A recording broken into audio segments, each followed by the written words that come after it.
Pessoal, muito boa tarde. É um prazer estar aqui com todos e todas vocês. Meu nome é Rafael Bonfim e eu fui provocado a vir aqui hoje compartilhar uma parte da minha história e nessa provocação pediram para eu fazer um recorte temporal.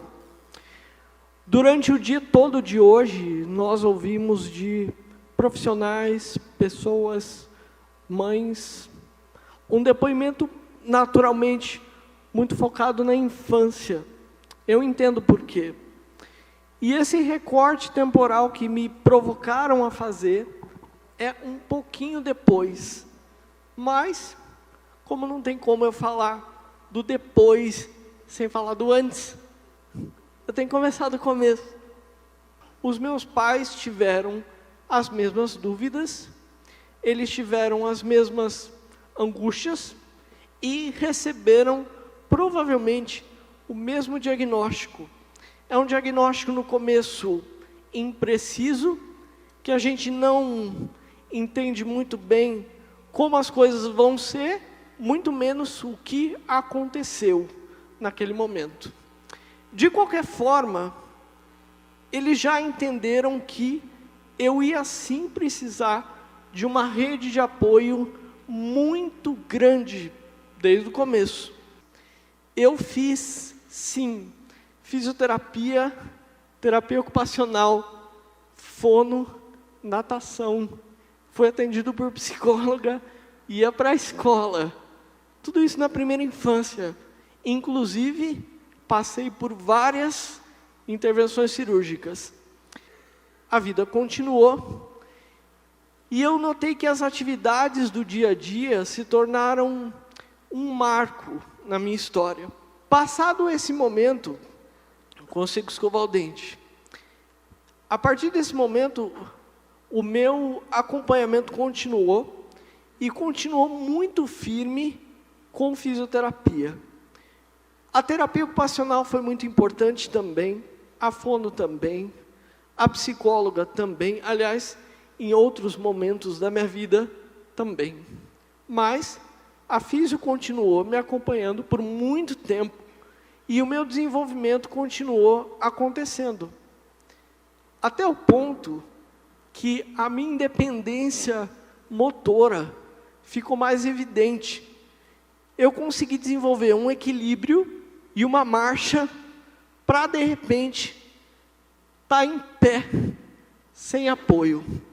Como nessa foto. Eu não estou encostado em nada. Eu tenho um cabo de vassoura ali do lado, que eu usava como apoio. Então, eu podia, de repente, conseguir caminhar com uma bengala, ou uma muleta, ou sem nada, talvez, se eu continuasse. Mas, não é assim que aconteceu. Eu estou aqui hoje, fazendo essa fala, sentado numa cadeira. Por que será? Possibilidades e mobilidade. Eu fazia tudo o que uma pessoa de 12 e 13 anos faz. Eu estava preocupado com coisas que pessoas com 12 e 13 anos estão. Eu queria dormir na casa dos meus amigos, queria ir para a festa, queria jogar videogame até tarde, queria estar com pessoas. E eu notei, óbvio, que a cadeira de rodas me dava muito mais possibilidades. E aí, sem eu me dar conta, eu comecei a olhar para ela como o que ela é. A cadeira é uma coisa, é um objeto, é um adereço, é um meio, só, mais nada. Ela não compõe aspectos da minha personalidade. Vários aspectos da minha vida aconteceram porque eu estou rodeado de pessoas. Todos eles, desde o parto, o acompanhamento clínico, como eu comentei, a escola, trabalho, relacionamentos, viagens e etc. Sempre tem alguém envolvido na vida de uma pessoa com deficiência. Eu queria, na verdade, questionar dois conceitos. que aparecerão aqui são muito fortes, são culturais e são emocionais. Primeiro, pessoa com deficiência é um exemplo de superação. Não é.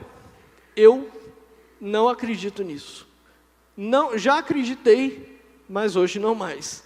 Por quê? Porque a pessoa com deficiência, ela passa por episódios que quem não tem, não passa. Ok, é normal. Por outro lado, todo mundo passa por episódios que eu não passo. Por que é que então, que os meus episódios são piores, são mais difíceis, ou não? Depende. Depende de quem está me ouvindo, depende de mim, depende de você. Conceito 2. Esse é muito emocional. E eu sei de onde vem. Pessoas com deficiência não são pessoas especiais. Pessoas com deficiência não são angelicais. Não. E eu entendo profundamente a raiz emocional e cultural dessa ideia. Vocês estão conectados a um espectro temporal em que isso cabe. Falar isso para uma criança, ok, funciona. Mas eu estou trazendo o ponto de vista de um adulto. Vocês conseguem imaginar o que passa pela cabeça de um adolescente de 17 anos que acredita que ele é um anjo? Não é uma boa ideia. Não é uma boa ideia. Não tem como falar de desenvolvimento sem falar de escola. Toda criança vai à escola, ou deveria. Eu fui, e a minha jornada escolar foi diferente, acho. E eu tive muita sorte, porque no começo da minha jornada escolar, a minha mãe, como outras mães e pais, daqui eu imagino, teve um pouco de resistência. Hoje, a legislação brasileira protege crianças com deficiência de não terem as suas matrículas negadas em escola nenhuma. Pública ou particular. Não pode fazer isso, mas fazem mesmo assim de vez em quando. O Parthenon, Instituto Educacional Parthenon, foi fundado em 89, eu fui matriculado lá em 91. Colégio novo, com uma filosofia inclusiva desde o começo. E era legal porque a filosofia inclusiva não era para alunos com deficiência. Era inclusiva no geral, para qualquer aluno, inclusive alunos com deficiência. E aí, quando me matricularam lá, a minha mãe e meu pai, falaram, olha, a gente, por mais que a gente não saiba, em teoria, vamos fazer, vamos ver o que acontece. Foi. Eu estudei lá durante muitos anos, todo o tempo. E eu chamo eles assim, porque olhando agora, eu percebo que eles precisaram manter um equilíbrio difícil entre a educação formal, ok, o conteúdo, valores, ok, e as brincadeiras saudáveis entre amigos e o bullying. E a nossa turma, ela era bem virada no saci. Bem, tadinho daquela turma lá, a gente deu muito trabalho. Então, falar sobre escola é muito interessante, e não tem como falar sobre ela sem falar do outro lado da moeda. Os professores acolhiam as crianças com deficiência e adolescentes, porque era parte da cultura escolar, e o outro lado da moeda são eles e elas. A minha convivência com os meus colegas e depois amigos foi tão importante que, conforme o tempo foi passando, eu fui percebendo que aquela cultura inclusiva, ela chegava à turma com naturalidade. Não era difícil aquilo acontecer. Tinha bullying na minha sala? Tinha, claro que tinha. Toda sala tem. Só que eu notava que eu não necessariamente era a vítima. Eu não era o alvo. Se eu era, ou eu não estava preocupado, ou eu estava muito ocupado tirando sarro de outras coisas. Eu não tinha tempo para aquilo. Mas principalmente, essa turma que está aqui, conviveu comigo durante muitos anos. Então meio que não tinha graça tirar sarro da minha cara, a não ser que fosse meu amigo, aí era engraçado. Mas quando era com maldade, não tinha muita plateia. Isso é importante. O bullying, quando não tem plateia, ele não acontece. Ou ele acontece e para, porque não tem graça. A pessoa fica com vergonha e para. Isso é muito importante. Eu tenho 4 amigos dali que escolheram a área da saúde como carreira profissional. Desses 4, 3 trabalham diretamente. Conclusão, 3. Eu tenho uma TO, que mora nos Estados Unidos, a Tati. Tenho um psicólogo, que está em São Paulo, Felipe, que não está nessa foto. Acho que ele estava na outra 7ª série. E eu tenho um fisioterapeuta, que está sentado aqui, ó. Por que isso é tão legal? É legal porque a minha relação com ela ecoou anos e anos depois, e agora a gente está aqui. Ela está ali, e eu estou aqui. Mas além disso, é fundamental porque prova que quando eu junto os 2 lados dessa moeda, nós todos precisamos nos engajar num ato de alta resistência, que é uma resistência contra quem não quer que esse processo aconteça. É uma resistência de pais, mães, educadores e pessoas no geral que acreditam que uma determinada sala de aula não deve ter aluno com alguma deficiência. Isso acontece. Reuniões de pais e mestres que têm como diretriz discutir a continuidade de um aluno com deficiência na sala. Porque aquele pai ou aquela mãe não quer que o seu filho conviva com alguém que tem uma deficiência, seja ela qual for. Isso é uma coisa muito séria e realmente não pode acontecer. Porque no fundo, eu entendo a razão do sentimento.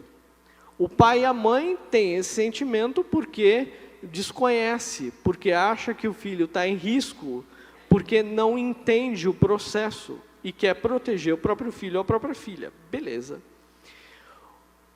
A escola pode ceder porque ela entende que se aquele pai tirar aquele aluno, vai entrar menos dinheiro na conta deles e eles precisam manter a sustentabilidade escolar.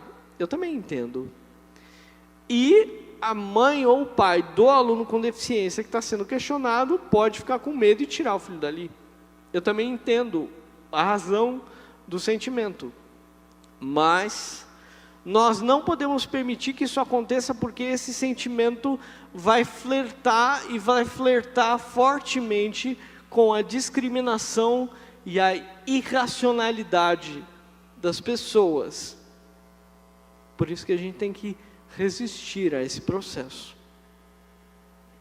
Durante a minha vida toda, eu tive 2 momentos que a deficiência pegou um pouco mais. O primeiro eu vou deixar no mistério. E o segundo foi o mercado de trabalho. O mercado de trabalho traz uma dinâmica completamente diferente, que vocês não fazem ideia naturalmente ainda. Eu me formei em jornalismo e eu me dei conta que até mais ou menos essa época aí, eu não tinha nunca parado para pensar o que é ter uma deficiência para mim. Minha vida, como vocês já notaram, aconteceu de uma maneira muito natural, graças aos meus pais, à equipe multidisciplinar que me acompanhou, colegas como a Marina, amigos como a Marina, professores e todo mundo que se envolveu comigo. Mas eu nunca tinha parado para pensar o que é ser uma pessoa com deficiência no Brasil. E eu só comecei a pensar sobre isso quando eu tive a oportunidade de escrever sobre isso. Eu sou jornalista, então eu recebi um convite de um professor meu universitário que me provocou a ter um blog num site da Gazeta do Povo, que é o maior jornal do estado do Paraná. Eu escrevi sobre a inclusão da pessoa com deficiência por 4 anos. E quando eu comecei a escrever sobre isso, eu comecei a me dar conta do que é ter uma deficiência. Eu comecei a escrever, comecei a entender dinâmicas. E uma delas é muito interessante. Sociedades mundiais, não a sociedade brasileira, têm um péssimo hábito de misturar deficiência com personalidade. Uma coisa é uma coisa, outra coisa é outra coisa. Não está completamente separado, mas está separado. Eu tenho uma deficiência, eu uso cadeira de rodas, isso vai ter um peso nas minhas escolhas, mas não define quem eu sou. Não define minha personalidade, não define minha índole. Eu sou uma personalidade, não uma deficiência. Eu tenho a limitação, eu vivo ela. Isso me traz uma propriedade que nenhum estudo pode trazer da mesma forma. Isso é natural que aconteça. Já que essa propriedade de discurso existe, para mim, eu comecei a perceber que a pessoa com deficiência tem uma potência de transformação do redor dela que nenhum outro grupo tem. A partir do momento que você passa a conviver com alguém numa cadeira, ou que não enxerga, ou que não ouve, ou que tem uma característica intelectual, você passa a olhar o mundo de outro jeito. E como você vai solidificando uma mensagem, você naturalmente cria eco. E esse eco foi ficando um pouquinho mais alto, até o momento que, como eu sou jornalista de origem, a mídia de vez em quando pede a minha opinião em relação a assuntos de diversidade, inclusão e etc. e tal. Isso tudo tem a ver com a propriedade de discurso e tem a ver com abraçar a condição. Isso foi acontecendo com tanta frequência, até que chegou a hora do eco chegar aqui, nela, de novo. Teve um dia que a Marina me ligou, e a Marina, quando a gente era adolescente e estava na mesma sala, a gente não tinha tanto contato assim, a gente era de guetos diferentes da turma, assim, né? E aí, uma hora, a Marina me ligou e comentou comigo, nossa, Rafa, você não vai acreditar. Eu me tornei fisioterapeuta. Falei, pô, Marina, que legal, parabéns, fico super orgulhoso de você, e etc. E você não vai acreditar nessa outra parte. Eu ser mestre em paralisia cerebral. Literalmente, ela tem mestrado. Falei, nossa, Marina, que legal, muito bom, parabéns. Que bacana. Eu falei, pois é, e tem uma outra coisa. Eu abri uma clínica que atende crianças com paralisia cerebral. Aí eu falei, não... Sério? Sério? Eu atendo com uma equipe enorme de pessoas e profissionais, crianças que têm características parecidas com a sua. Então eu vou voltar a comentar o que eu falei lá atrás. Eu não fazia ideia de que a Marina estando na minha sala e eu na mesma sala que ela, eu poderia de alguma maneira influenciá-la a chegar ao ponto que nós dois estamos agora. Isso é muito legal. E eu tenho muito orgulho disso. É muito bom.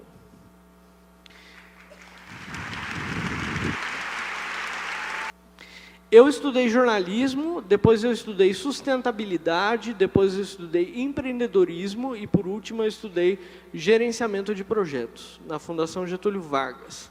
Eu tenho 4 diplomas de 4 áreas diferentes. E hoje eu consigo misturar essas áreas todas. Hoje, a minha deficiência fez parte do meu emprego, que é de onde eu tiro meu sustento. Eu moro sozinho, eu dirijo. Meus pais moram longe, em João Pessoa, na Paraíba, que é uma beleza. Eu fui convidado para fazer parte de uma campanha da Prefeitura de Curitiba, em prol da empregabilidade da pessoa com deficiência, e eu fui representar as pessoas com deficiência física. Então, tudo que eu contei para vocês até agora começou a ser ouvido por outras pessoas, até eu chegar numa campanha oficial da cidade, onde eu moro. Aquilo ali é o site da prefeitura. Porque eu estou na cadeira. E é porque eu tenho uma limitação e lido com ela desse jeito. No final das contas, o que eu acho que é o mais importante de tudo? The absolutely most important thing. Isso aqui. E aí, é algo que independe da característica, da deficiência ou não, da pessoa ou não. Legacy. That's legacy. É uma coisa fundamental. Você pode trabalhar no seu legado até o último dia da sua existência. E ele nunca vai estar definido. Nunca. Independente da pessoa com deficiência que você está atendendo ou acompanha agora, qual é o legado que você está deixando para ela e qual é o legado que ela vai deixar depois? Eu acho que isso é fundamental. Quando os meus pais estavam bem focados na questão de atividades do dia a dia, a ideia era fazer com que isso acontecesse da maneira que fosse. Não importava muito se era na cadeira, em pé deitado de 4, de ponta cabeça ou do lado avesso. O importante era conseguir fazer. E ponto final. Isso também é legado. Isso também é história. Isso também vai ecoar para muito além do nosso tempo. Obrigado.